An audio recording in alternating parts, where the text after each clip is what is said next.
welcome back, guys. This is episode 3. Today we have a very good show. We're going to see the testimony of Pablo and my co-host that's going to be talking today. And yeah, so let's get started.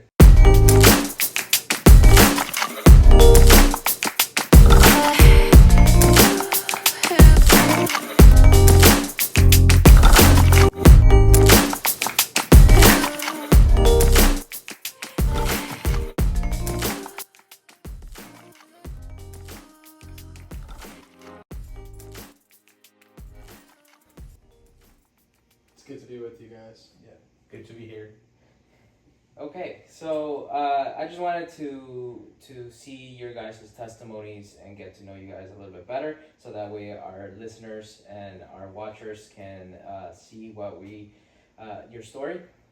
So the first question will be, share your journey. What led you to go away from the church initially, and just give me as much details as you can. I mean, I really wanted to get to know your story and be able to know what was the decisive moment where you decided, you know what, church is not for me anymore. You want to start? You want me to start? It's up to you. You can start.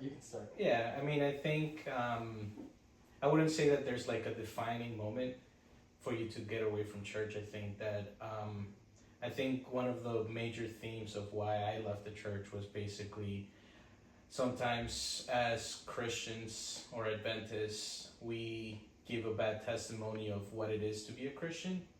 And sometimes our experiences with other Christians push us away from the church.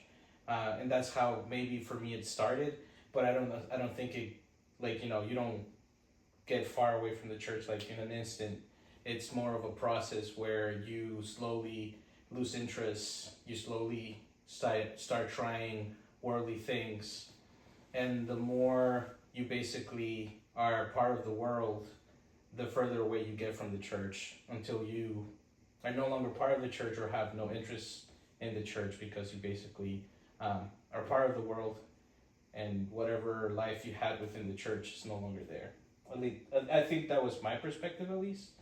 So it was basically like a snowballing effect, where I tried more things, and then eventually I pretty much had no interest, and I still believe in God. I never stopped believing in God, but it was more of like, I didn't care about God. So more like an agnostic feeling rather than atheist. Mine was definitely part of what Pablo said, is trying like the world stuff, especially the drinking and smoking for me was a big thing.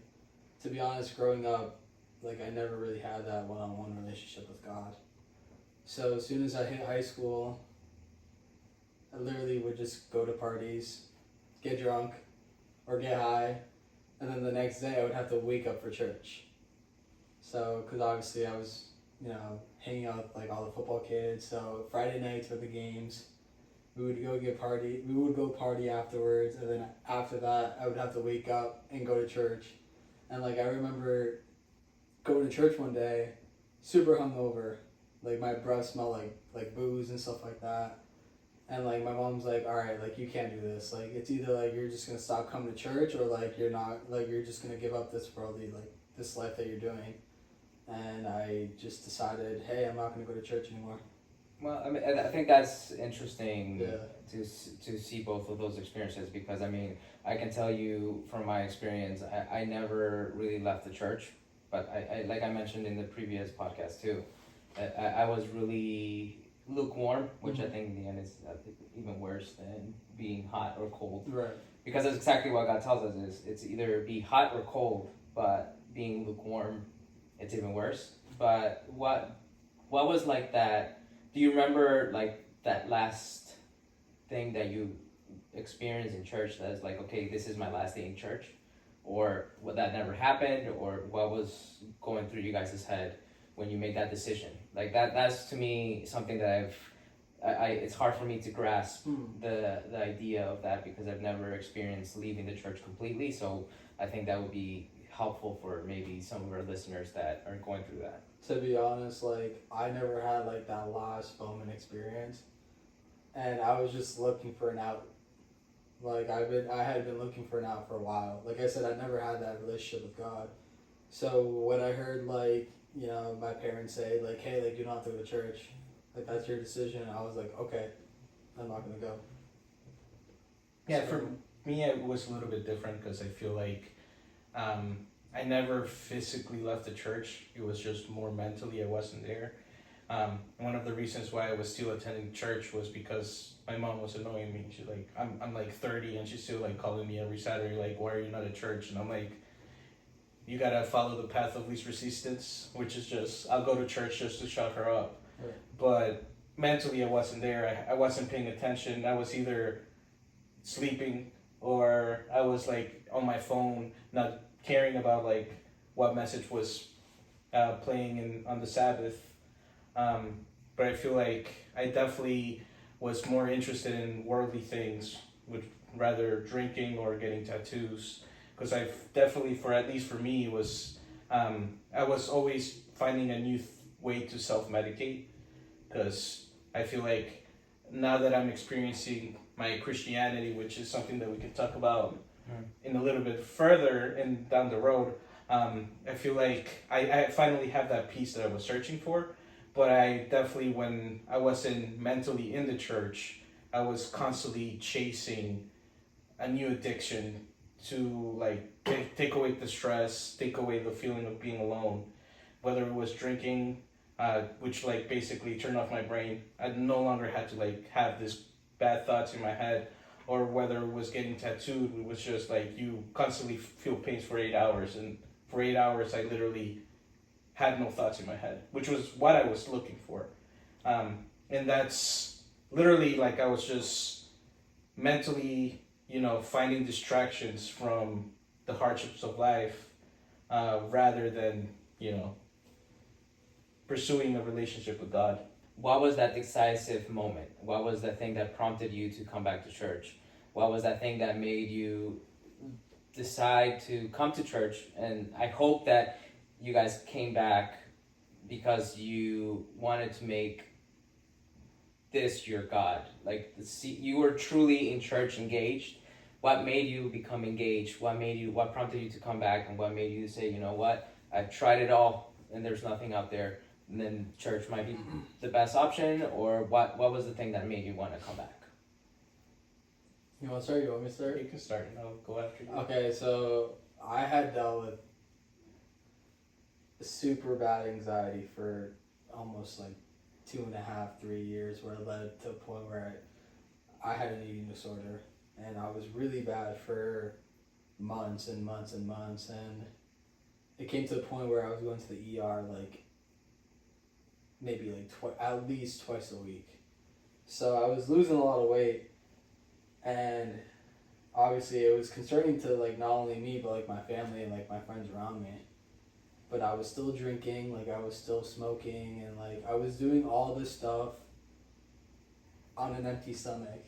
And like obviously like you've never drank, probably, but Not like yet, I like know. Pablo can you're never supposed to drink on an empty stomach. Like that's like obviously like that's like the number one rule for you not to do. So I would get intoxicated. Like when I'm telling you like intoxicated, like I would drink to like get blackout.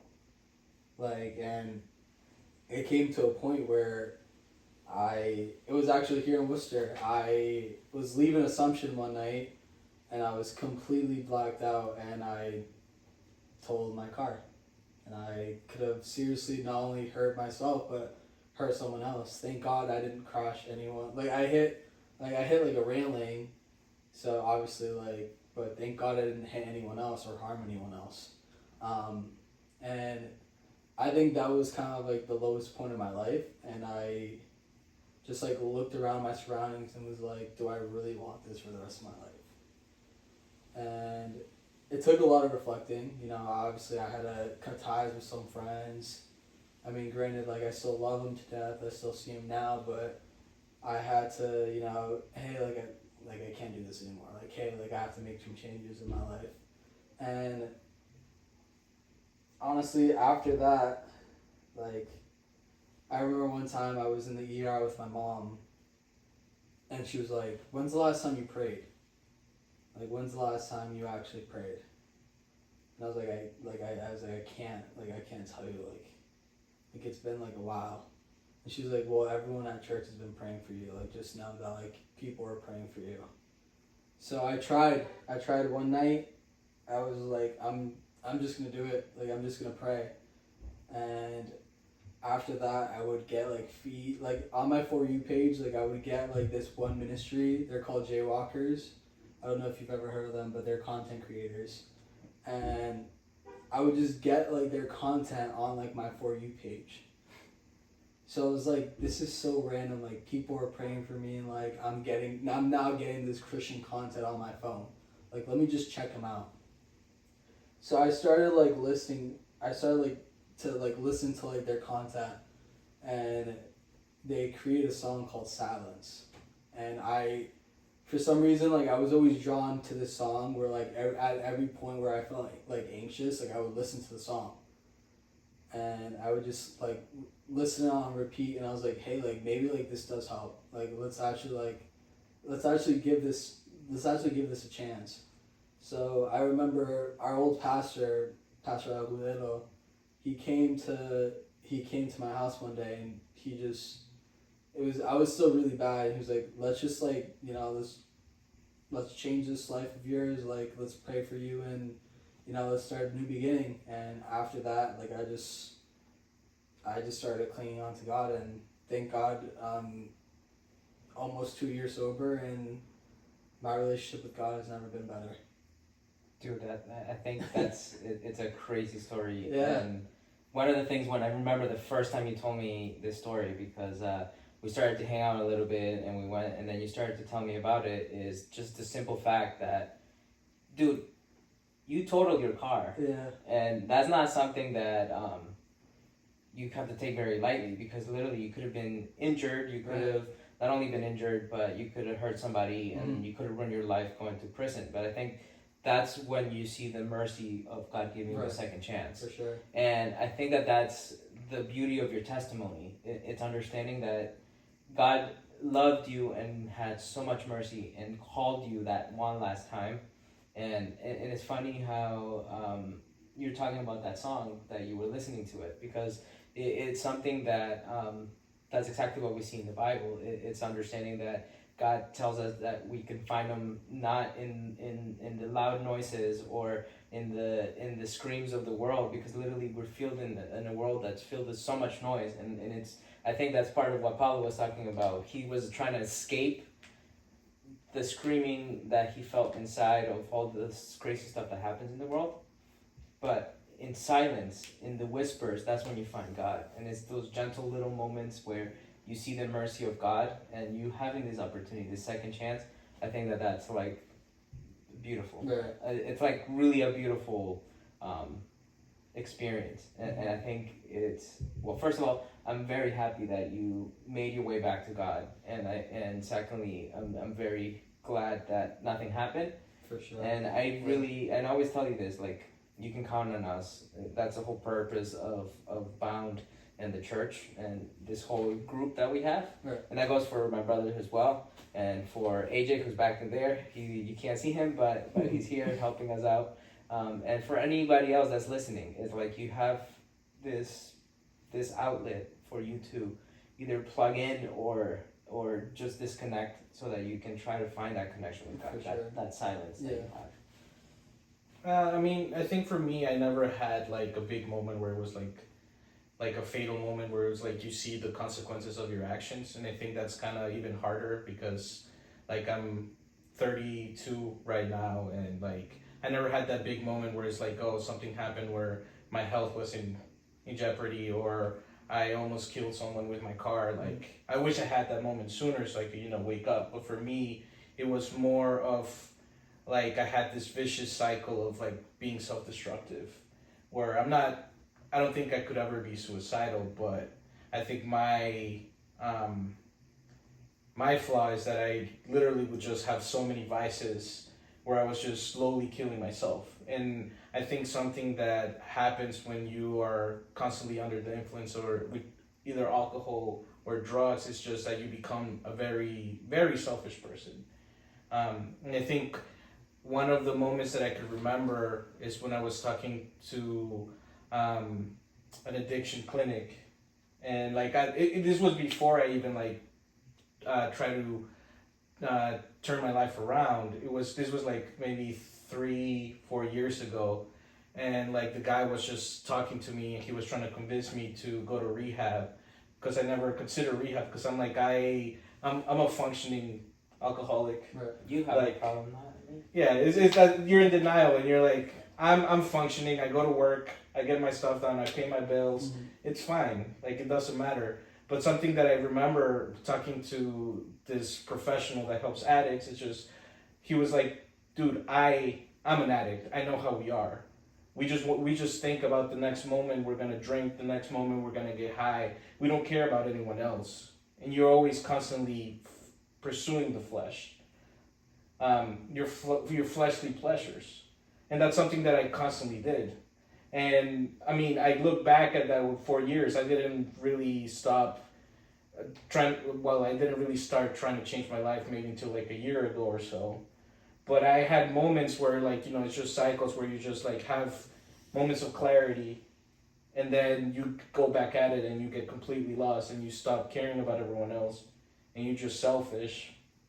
But I feel like that's the thing. I'm getting older, and I just realized that like I'm literally going through this vicious cycles of just trying to get closer to God, and then just doing a 180 and going even harder and chasing different vices. And I kind of just had enough like about a year ago, and I'm like, I need to change something, because I'm literally just self-destructing. I'm not trying to kill myself like suicide wise, but I'm literally just like killing my body, killing my mind, and I'm not really being productive.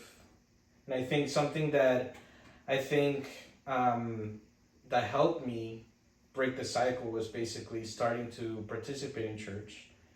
And you basically start to interact with young people, and you interact with elders, and you kind of realize that through helping others, you stop being so selfish. Because it's not all about you. It's all, what do I want? What am I chasing? Why do I feel sad? You kind of just start working for God. You start just trying to help others, and it kind of makes you feel good, because for once, I stopped thinking about myself, and I kind of started thinking about others.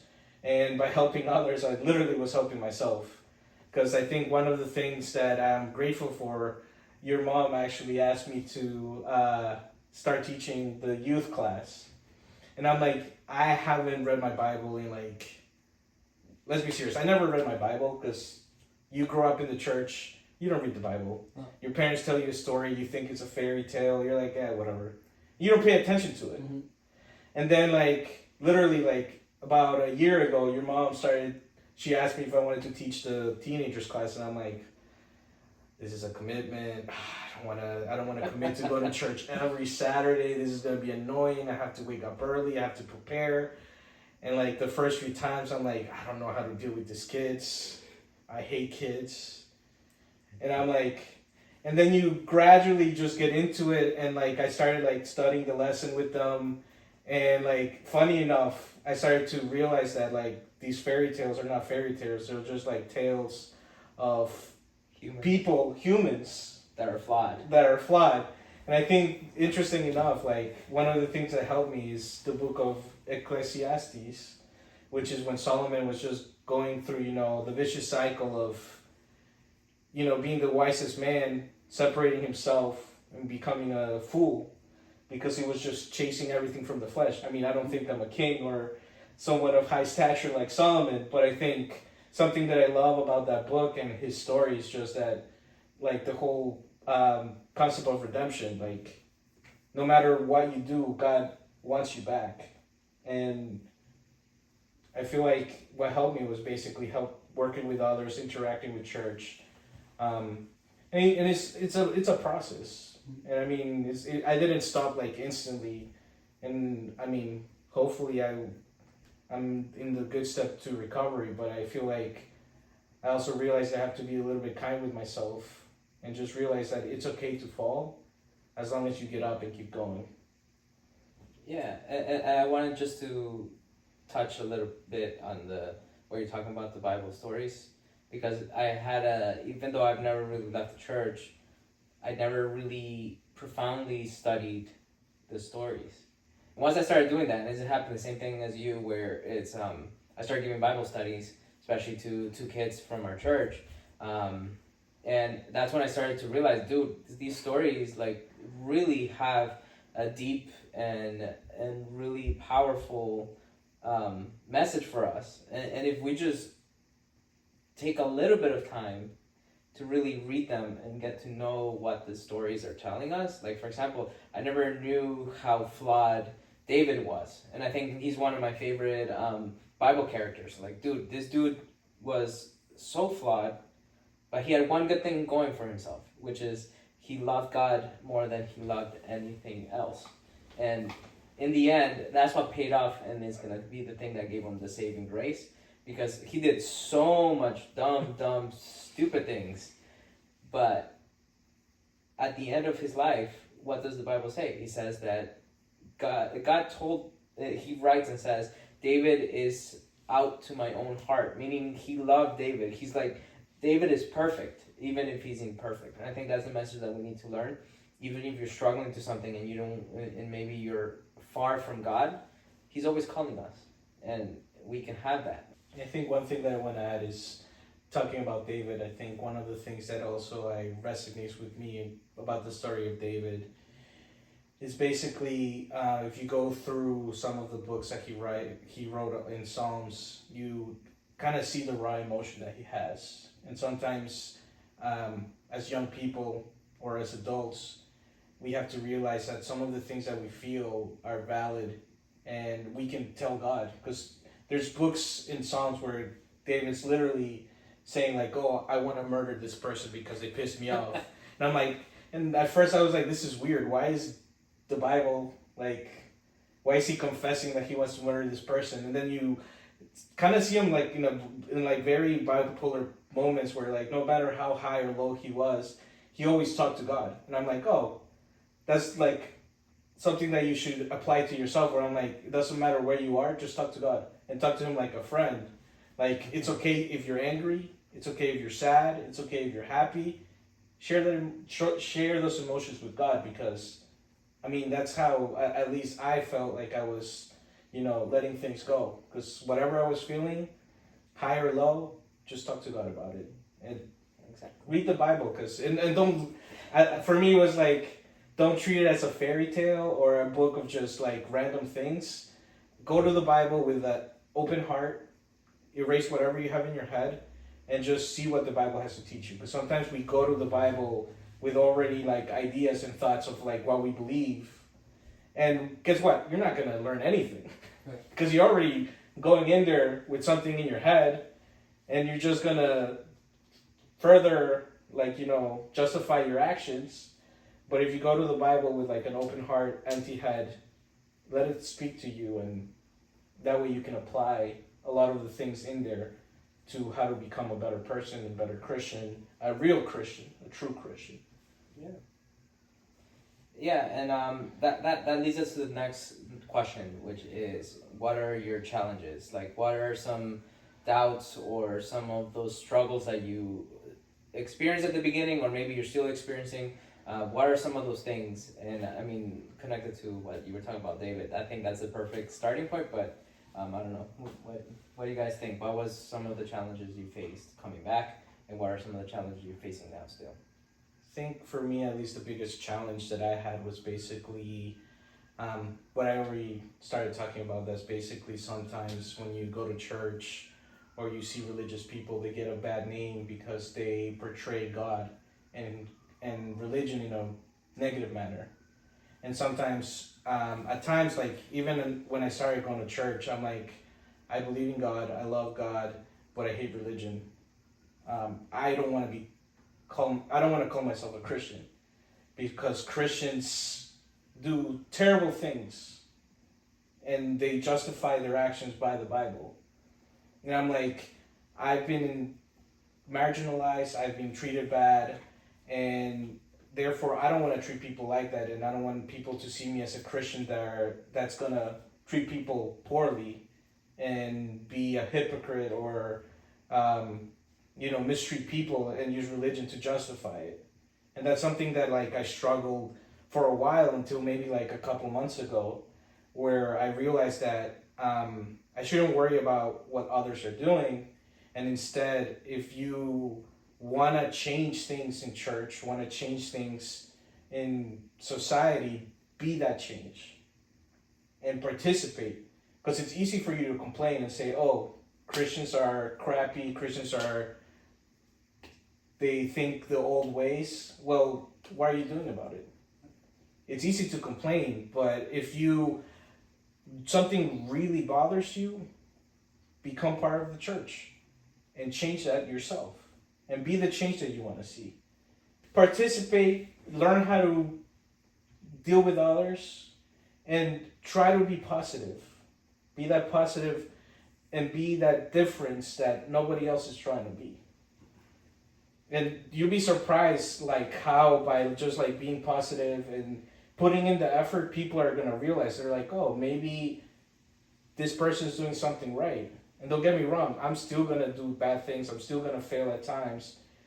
But by trying every single day to get closer to God, I feel like I'm trying to be more positive. And gradually, wherever I am a few years from now, I hope I'm more positive and more of a good influence on others and be the change that I want to see wherever I go. I think my biggest challenge was what the outside world would think.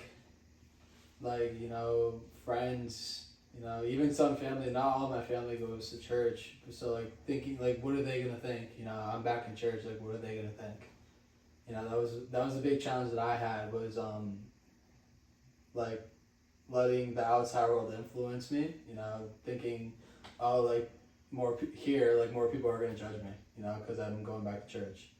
And even, like, some brothers and sisters from, like, our church, like, I went back into the church thinking, like, am I good enough to be here?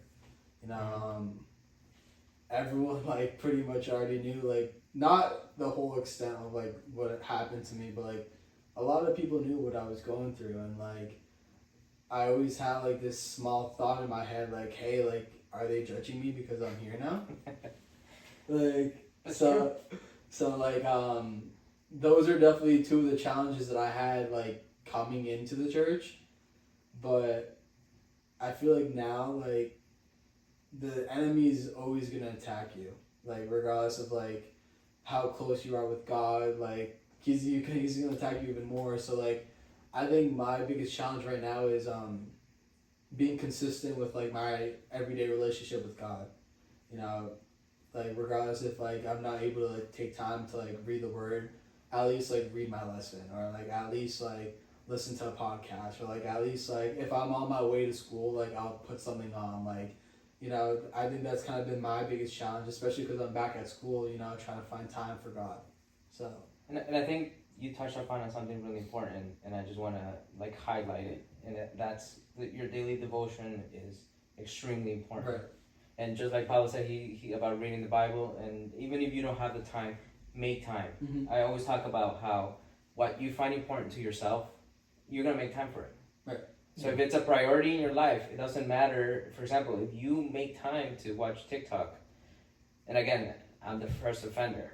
Like, TikTok is a rabbit hole, and you can get sucked in for hours. But if that's important, you're going to make time for it. Mm-hmm.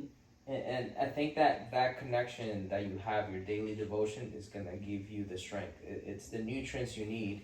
And it's the same thing that it's like, you can't just say, I'm not going to eat, and then I'm just going to wait until the weekend to eat. Like, you're going to be really malnourished. Yeah. Like, you need to make that time. Mm-hmm. And mentioning too what you're talking about, I think that's something that we need to be the difference, just like Pablo said. Make sure that if you have somebody coming in, make them feel welcome. Right. Because you guys need to understand that God knocks at our door and his arms are wide open, just waiting for you to come back. And you don't need to feel guilty. That's literally what Satan does. It's literally like looking at you and saying, "Look, Gabe, I know what you did. I know all those times you got drunk. I know all those times that you did all these stuff." Like he'll start listing all the bad things you've done, and reminding you, like sending you tiny little reminders of this is what you did. Remember what you did 1 year ago? Remember what you did this date? Like you start remembering all these bad things. But that's the moment where if you have the daily devotion with God, He's literally gonna be there to shield you and say, you know what? Forget about those things. Right. Yeah. And then that's when you have those moments. Like you take those moments as a perfect opportunity to be able to give strength to yourself, and you'll see that you're gonna end up being the strength for maybe somebody else who's Yeah. trying to go through what you're going through. Well, the thing that I saw, I made like I was with my friends like a couple weeks ago, and they're like drinking and stuff like that, and they're obviously like I was there, and they're like, oh, like obviously like Gabe doesn't drink anymore, and they're like, oh, like we're all sinners, and I was like, yeah, we all are sinners, like even myself included. So it's like kind of like acknowledging that like regardless of like what you do, like you're not different from me, I'm not different Yeah. from you, like we all sin. And that's kind of like one thing that that's why the stuff from like hearing it from other people in church, I'm like, I'm not really gonna let that get to me too much, because I know that regardless, like they're not perfect either. So that was one thing that, you know, it definitely affected me for like a little bit, especially saying that I grew up at that church. But I definitely didn't hold on to it for a long time. So Yeah, and I think something that I would like to add on to what you just said is basically, if you're having an issue with the community you have, sometimes it's better for you to leave that church, leave that community, and search a different community that is right for you and is positive for you. Because sometimes we go to the same church or the same friends, and they might not be the right fit for you anymore. And you kind of have to find, where are you comfortable? Where are you growing? Do you feel like home? Because honestly, like when I started going back to church, I was uncomfortable. I didn't want to talk to anyone. I was quiet, and I was trying to grow spiritually on my own. But as time went by, I finally found like my group of youth, my group of church, the people that I work with at church that I was comfortable with. And sometimes you just have to, you have to separate yourself from toxic people that maybe are not allowing you to grow. Because you can try to change others, but if it's not working, you know, think about your personal growth and your personal sanity, your personal health first, and be like, I need to extract myself from that and find a community that's gonna help me continue my growth. And I mean, that's the perfect segue to the next question, which is how does your faith impact your daily life now compared to back then? well, like I said before, obviously when I was giving my testimony, I never had that one-on-one relationship with God. You know, we say it all the time, but you know, it was my parents' God, you know, and it wasn't my God. And he didn't really become my God until like I actually like sat down and studied the Word, and you know, obviously Sabbath school and stuff like that, and he's actually starting to become my God and not my parents' God. So I think it definitely has changed my life compared to like how I was as a teen. Like I would never, I'm not gonna lie, I would never read my Bible. Like Pablo talked about before, like I would never, like you would never catch me like studying my Bible for half an hour. Like I would literally wait until Friday night. I'm talking about like at like 10 p.m. to like read my lesson for the next day. At least you read your lesson, Like- because I never read my And like lesson. the only reason why I would is because like my mom would be like, all right, time to read your lessons. Like give me your phones for like maybe like 10 minutes, read your lesson, and like I'll give it back. And like I would literally never like study, like never do any of this. I literally went to church for like a social, like it was a social thing. You know, like I obviously like and God, I still love them. I still have friends that like I grew up with like at the church, and like, you know, I went to go see them. Yeah. So like, obviously, like my relationship with God it's turned like 180 because like I actually like spend quality time with Him every single day now. So Yeah, I mean, I think I agree with you because I feel like once you personally seeking God every day, he starts to become your God, because that resonates with me as well. Where when you grow up in the church, it's more of a social club where you make your friends, and just because they're church friends doesn't mean that you're doing good things together. Right. Not to judge my friends, because to this day I love my friends. I would do whatever they need for whatever they need. I'm there, but I mean, I feel like you start going to church, you start getting closer to God for personal reasons, where you start spending that time with God and you start having that peace that you seek through other means. Like I said, I self-medicated with so many different things. And instead, I started just putting whatever I was worried about or whatever was bothering me, I put it in God's hands, and I started having that peace. And I think you have to do it day in, day out. Try to start and finish with God, because that consistency is what keeps you connected with Him. Because there's days that, guess what? There's maybe days that, like maybe 3 days in a row, I decide to go rogue, stop reading my Bible, I stop talking to church people, and then I catch myself doing things, and I'm like, why am I doing this again? Right. And I'm like, focus, get back. And it's like you need to constantly seek a connection with God, just so you don't disconnect yourself to where you used to be. And I think it's worth it. I'm not saying being a Christian is easy, because definitely there's a lot of temptations out there, especially I feel like I'm 32 and I did a lot of things for like maybe like 10, 20 years, and breaking those bad habits, it's challenging. It's not a walk in the park. There's times where I'm just like, instead of doing all this work, I can just, sit down, get a tattoo, forget about life for 8 hours, go get a bottle of alcohol, drink it all, because I too love to black out, because guess what? That's when my brain would shut off. Sure. For sure. But instead, those things are very temporary as well. And then the next day you just wake up like, why did I do that? And you feel emptier. And I think that's something that the reason why I keep coming back to God, even if I fail maybe one day out of the week, I'm failing less often. So what keeps me coming back is that like doing things for God, helping others, getting closer to Him, doesn't make me feel crappy at the end of the day. I feel at peace. I lay in my bed and I know that I tried my best, and hopefully I didn't hurt anyone. I wasn't a bad influence on anyone. I didn't negatively impact someone, and at least I have that peace within, because I have that connection with God and I'm working on myself to be a better person. I think you said a really important thing too, is I feel like a lot of people think that the Christian life is easy.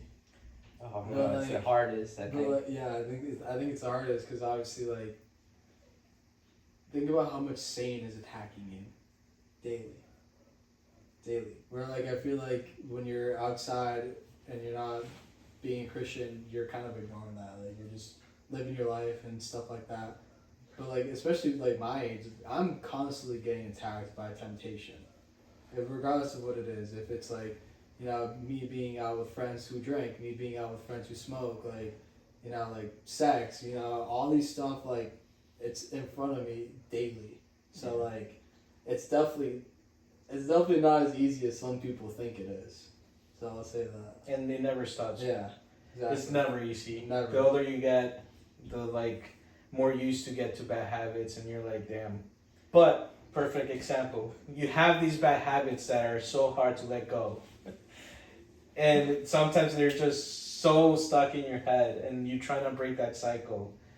And like I said, you have to have that connection with God every single day to try to break those cycles, because you're gonna get attacked even more now.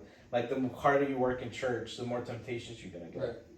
For sure. which is something that I'm seeing myself now, where I'm like, and like the fact that you can hang out with your friends, that speaks about the great strength that you have. And I'm proud of you for that, because I have to extract myself completely because I'm weak. Like I will fail if I am in those bad environments, and that's something that I had to realize for myself. You have to like be honest with yourself and like, what am I okay with doing, and why do I have to extract completely out of my life? Because there's people that are stronger than others, and there's some like me that are very weak, where I'm like, I don't want to partake in anything that's gonna just be like, the little push that I need to fall back down. Because for me, it's like, I've been doing this for too long, and it takes the smallest thing for me to fail. So let me just completely remove myself from situations. And that's something that I'm trying to do now by just doing positive things, whether it's like do Bible studies with the youth, participate with Pathfinders, participate with socials, like do something positive and always stay busy. So I'm like, I don't have the time to go do dumb things that I love doing. And I think the Christian life is part of understanding that God calls us to deny yourself. And I think that's the hardest part, and that's what's so hard about having faith, is because saying no to the things you like and that you're accustomed, like what you said, it's like once you try something, it's hard for you to break out of those habits. But God calls you to deny yourself and give yourself for a bigger purpose. And I think that once, for example, my experience, the most satisfying moments in my life have been when I have been doing service. And I think that's when it becomes easier. It's when you deny yourself and say, instead of me going out to this party, instead of me doing this thing, let me focus on what I can do to serve others. And then that's when it becomes easier. The longer you stay connected to God, just like God says that we are the branch, and a limb or a branch can't live on its own. You need to be attached to the tree of life, which is God. And once you spend more and more time, you're going to end up seeing that it becomes easier and easier. Maybe like with your friends, there's some, like you'll end up realizing, and that's part of my story too, is me being mediocre for so many years, but it prevented me from me choosing a certain lifestyle with certain people in my life. That prevented me from giving everything to God, and that self-denial. And once you give everything, you come to the realization that, okay, it becomes easier and easier, even though being a Christian is hard. I mean, I don't think that's ever going to get easy. Mm-hmm. And right when you think you figure something out, Satan's going to come and throw a curveball at you. Right. And he's going to be like, okay, you're no longer tempted by this, but guess what? I know you're tempted by this. And now he's just going to just throw it in your life, in your lap. And I think that's the moments where if you are accustomed to saying, you know what? Like Pablo said, start with God, end with God. That is the key to success. Right. Because no matter how good you are and how good you get at having the strong will and saying no to something, dude, eventually you're going to fall. Right. But if you start with God, you end with God, and you try to sprinkle God in between, that's the key to success, I think. And I think that real change comes with God's help. Because I definitely feel like I try to stop drinking. I try to do bad habits on my own without going to church, without being spiritually closer to God. But guess what? It will only last for a month, 2 months, and then I will be back at it even harder. But something that by you giving up what you love, what you like, what tempts you, and you get closer to God, is also freeing because you're no longer attached to those bad habits. And it's easier to say no. And it might be really hard at the beginning, but the longer you stay closer to God and you spend that time with God, it gets a little bit easier every day, where you're like, I don't need that anymore, it's fine. And the last question is just what advice would you give to somebody who is maybe considering or thinking about coming back to church or making that first step to come to the church or to Christ? In reality, it's coming to Christ, not the church. That's not who you approach. The church is more of like a place where you can get closer. But what are some advice that you would give to someone that is maybe thinking about making that return? I mean, for me, I think one advice is just do it. For me, I think that that's one thing that I struggle with, especially if you get further away from church, get further away from God. You kind of, like Gabe mentioned, you kind of start to think like, I'm not worthy of going back to church, or I don't know how to get back to church, and I don't know how to get back to God.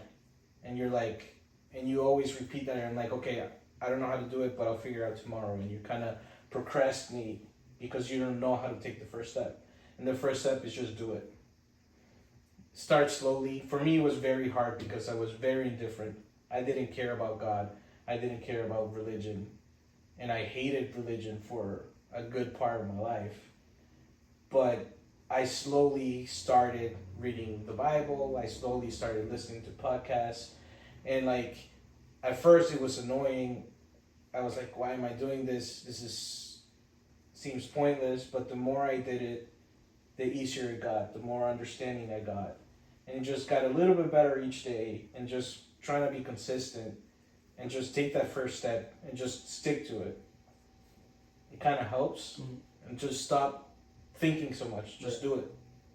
And hopefully find also like a good church or a good community where you feel happy. That helps as well. Like having a youth group that you're comfortable with, where like I'm very honest with the kids that I teach the class. I don't even treat them like kids, because I'm like, at the end of the day, you're gonna have to make decisions, and I'm not here to judge you. I'm here to tell you what are the consequences, because that's something that I didn't have growing up. A lot of church people tell you don't drink, don't smoke, don't go to parties, but they don't tell you why, and they don't tell you their experience. Mm-hmm.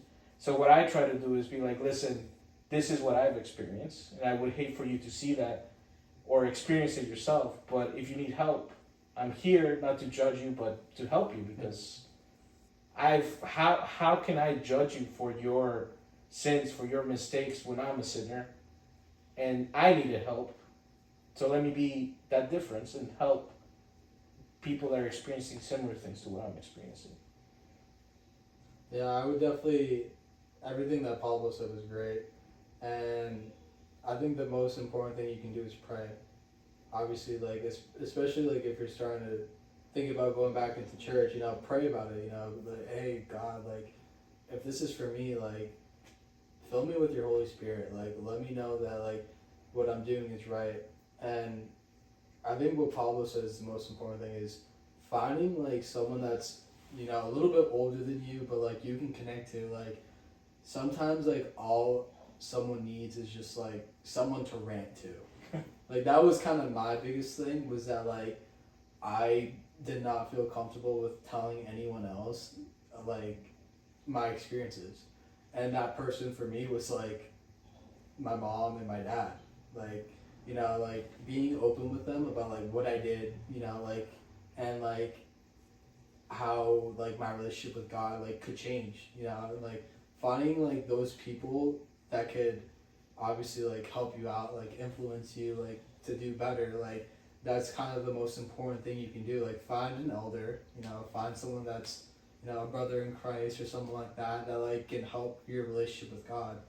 And honestly, like, I think the last thing is, like, obviously knowing that, like, everyone else is a sinner. You know, no one is good enough for God's grace. And, like, there's a reason why we all go to church. Because we're not good enough. You know, we want to have that one-on-one relationship with Christ. And obviously, like, we want to feel his love. So just know that, like, you're not alone. Like, we're all sinners. And yeah, that's what I would say. I thank you both, first of all, because I think it's tough sharing certain stuff that you shared today, and technically it's fine. It's everybody has their own journey. Everybody has their own path. You need to experience it for yourself, but there's other people around you, like you said. I think you have to find that person that's going to help you, find that thing that's going to motivate you, and that could either be a person or be a church group. It can be different things. There's different places where you can plug yourself into. And if one doesn't fit, try another place. But the thing is to never give up.